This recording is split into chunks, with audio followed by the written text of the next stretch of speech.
आज बिल्कुल देंगे। सबसे पहले हम आपको बता दें कि ईडी की जो रेड चल रही है वो दरअसल शराब घोटाले को लेकर बिल्कुल नहीं है। ये रेड दरअसल दिल्ली जल बोर्ड में जो टेंडर दिए गए उसमें किस तरीके की धांधली की गई, किस तरीके का घपला किया गया, उसको लेकर ये जो छापेमारी ईडी के द्वारा की गई है।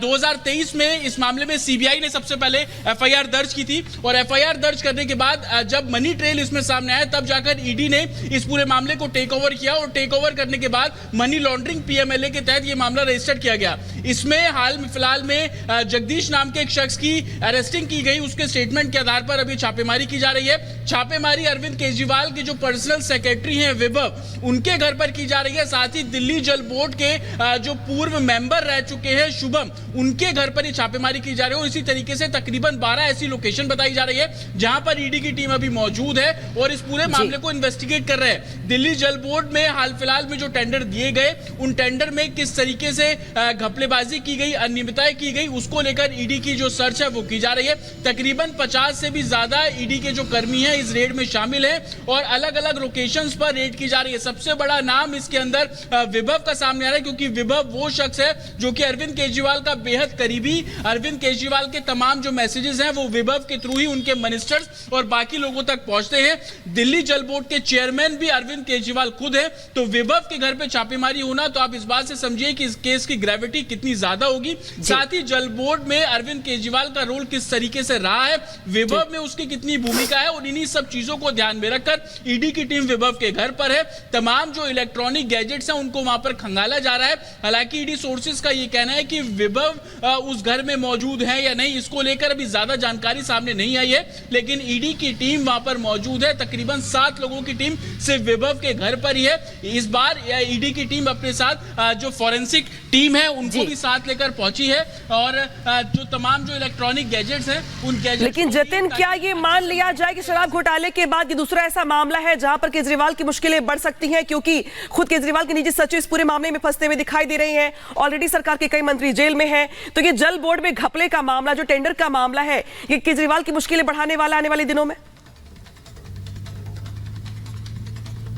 जी बिल्कुल, केजरीवाल की मुश्किलें इस लिहाज से भी बढ़ सकती हैं क्योंकि एक तरफ ईडी शराब घोटाला मामला वो देख रहे हैं, सीबीआई भी इस मामले में उनको इन्वेस्टिगेट कर चुकी है। मई में उनके स्टेटमेंट रिकॉर्ड किए थे, दिल्ली क्राइम ब्रांच उनको नोटिस सर्व कर रही है। और जल बोर्ड से केजरीवाल का पुराना नाता इस लिहाज से भी है क्योंकि जल बोर्ड के चेयरमैन है अरविंद केजरीवाल और विभव से पूछताछ होना तो कहीं ना कहीं तमाम ऐसी चीजें हैं जिसको लेकर अभी जांच का दायरा ईडी बढ़ाती हुई नजर आ रही है। और यही वजह है कि ईडी ने साफ तौर पर विभव के घर पे छापेमारी की। वो ये जानना चाह रही है कि जितने भी मैसेजेस अरविंद केजरीवाल के थ्रू सर्कुलेट किए जाते हैं, क्या विभव उसमें एक बहुत महत्वपूर्ण कड़ी है क्या? क्वेश्चन मार्क के साथ ईडी की टीम यहां पर पहुंची है और तमाम जो सर्च किए जाएंगे उसमें ईडी अपने सवालों के जवाब को खंगालती हुई नजर आएगी। दूसरा जो दिल्ली बिल्कुल जतिन, हम आपके पास लौटते हैं तो बड़ी खबर दर्शकों को बता रहे हैं, 12 ठिकानों पर रेड की खबर है इस वक्त ईडी की तरफ से। इस बीच एक और बड़ी खबर प्रेस कॉन्फ्रेंस करने वाली है। ईडी पर बड़ा खुलासा करने का आम आदमी पार्टी ने दावा किया था। थोड़ी देर बाद प्रेस कॉन्फ्रेंस होगी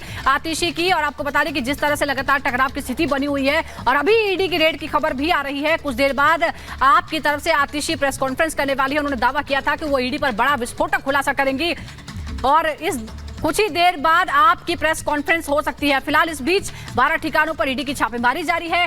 आपको यह भी बता दें कि किस तरह से क्राइम ब्रांच ने भी नोटिस दिया था आतिशी सिंह को भी और अरविंद केजरीवाल को भी, क्योंकि उन्होंने कुछ तरह के कथित आरोप लगाए थे। और अब प्रेस कॉन्फ्रेंस की बारी है। जतिन, आतिशी ने कहा था कि विस्फोटक खुलासा वो करेंगी ईडी के खिलाफ। अभी छापेमारी हो रही है, ये प्रेस कॉन्फ्रेंस होगी क्या?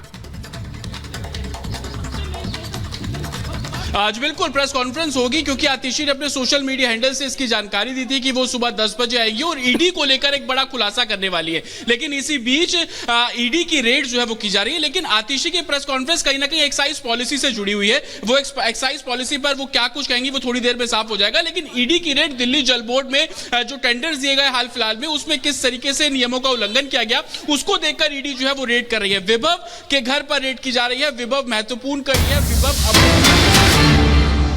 करने वाली है।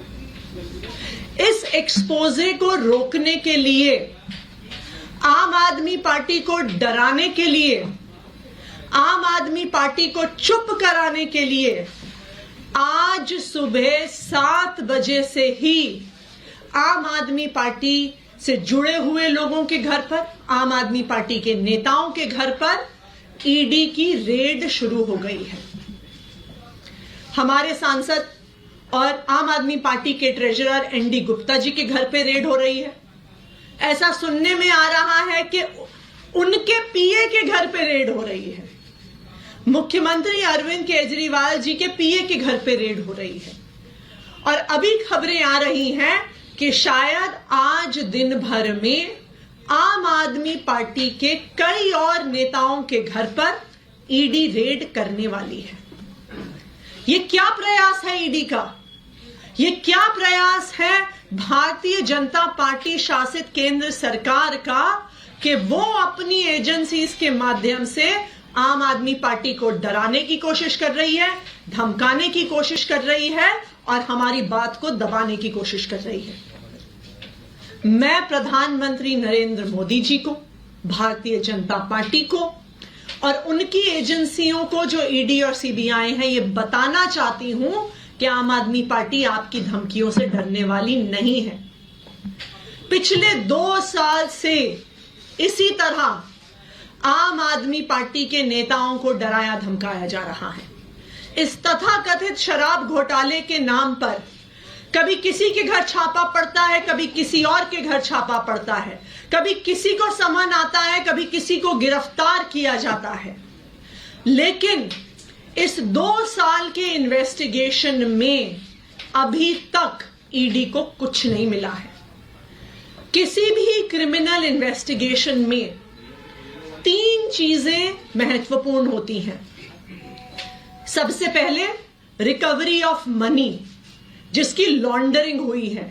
ED prevention of money laundering act के तहत केस करता है तो सबसे पहली और सबसे जरूरी चीज है कि ईडी को रिकवरी ऑफ मनी करनी पड़ेगी। लेकिन 2 साल में सैकड़ों रेड के बाद भी 1 रुपए की भी रिकवरी ईडी नहीं कर पाई है। किसी भी केस में दूसरी महत्वपूर्ण चीज होती है सबूत। लेकिन 2 साल के बाद भी कोई भी पुख्ता सबूत ईडी को नहीं मिला है और ये कोर्ट ने भी बार बार पूछा है कि सबूत सामने रखिए। किसी भी केस में तीसरी महत्वपूर्ण चीजें होती हैं स्टेटमेंट्स, यानी कि गवाही।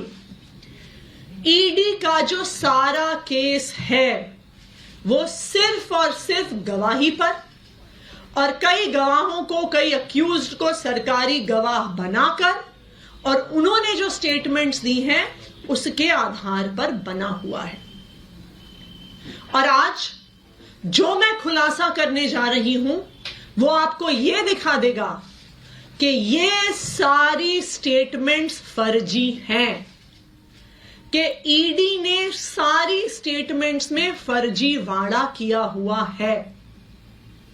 जैसा कि आपको पता है कि जब कई ऐसी स्टेटमेंट्स किसी अक्यूज से, किसी सरकारी गवाह से, किसी विटनेस से ली गई, उसके बाद कई विटनेस सामने आए और उन्होंने ये कहा कि उनसे स्टेटमेंट दबाव पूर्वक डलवाया गया, लिखवाया गया। एक विटनेस ने कहा कि उन्होंने, ईडी वालों ने इतनी जोर की थप्पड़ मारा कान पे कि कान की कनपट्टी फट गई। इस वजह से इस दबाव में उन्होंने स्टेटमेंट दिया। एक विटनेस ने कहा कि उनको यह कहा गया कि अगर आप नेताओं के खिलाफ बयान नहीं दिया तो हम देखेंगे कि तुम्हारी बेटी कॉलेज कैसे जाती है।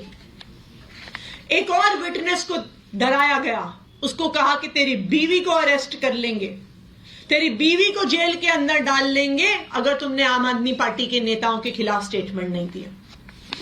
तो बार बार अलग अलग लोगों को डरा के, धमका के गलत स्टेटमेंट साइन कराए गए।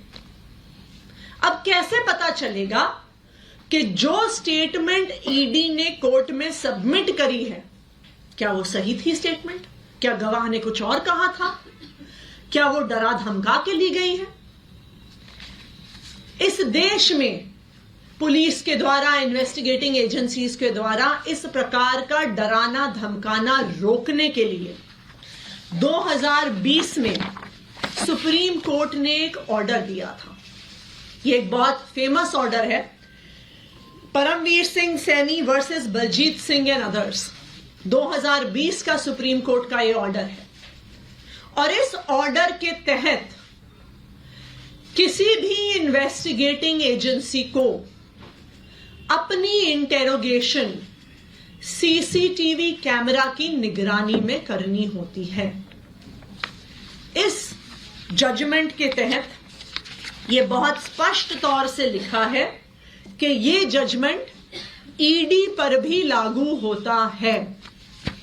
ना सिर्फ इतना, इस ऑर्डर में यह भी साफ तौर पर लिखा है